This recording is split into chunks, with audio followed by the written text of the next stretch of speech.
Once you've opened up the box, there are 6 fairly simple steps involved in putting the mixer together, and they don't necessarily have to be done in this order.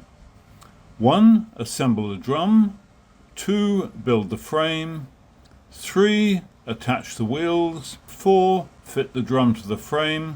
5. Attach the motor. And 6. Fit the tilting handle. Let's go through them in a bit more detail. I took one look at the assembly instructions and decided I would be better off working it out for myself.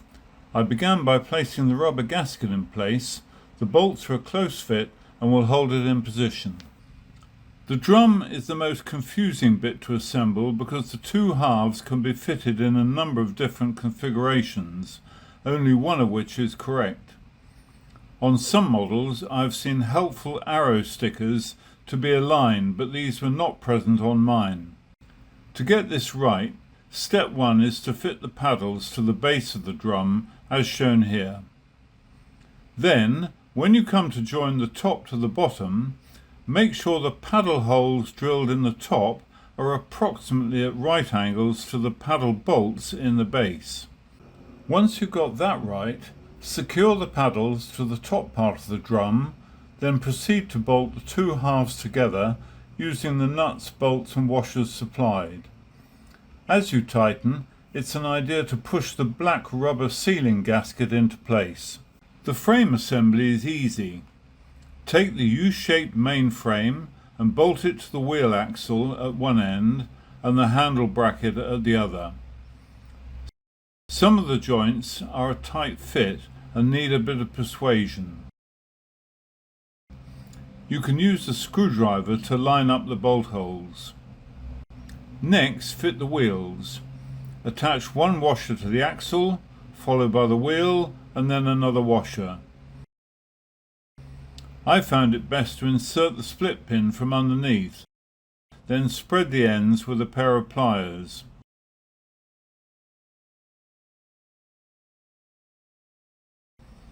Lower the drum onto the frame and bolt in place. This is a tight fit and may require some force. Make sure that the motor drive shaft is at the wheeled end of the frame. Now you can fit the motor to the spindle. Note that there is a flat on the drive shaft which must line up with the motor.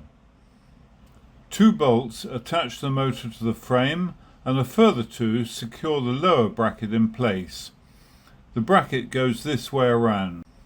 Finally, fit the rotating handle lock plate which is secured by 2 bolts.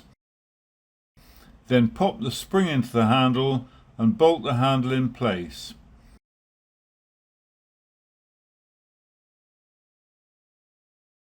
I actually got this upside down. It should look like this.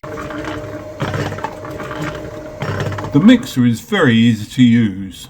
For accuracy, I filled a 2-litre empty paint bucket to the brim with 4 lots of sand and then 1 of cement. This gives me a perfect mix for screeding or bricklaying. I find it best, if possible, to use dry sand and to mix it with the cement for 2 or 3 minutes before adding any water. That way you get total consistency. If you're interested in buying a mixer, I've included a link in the dialogue below.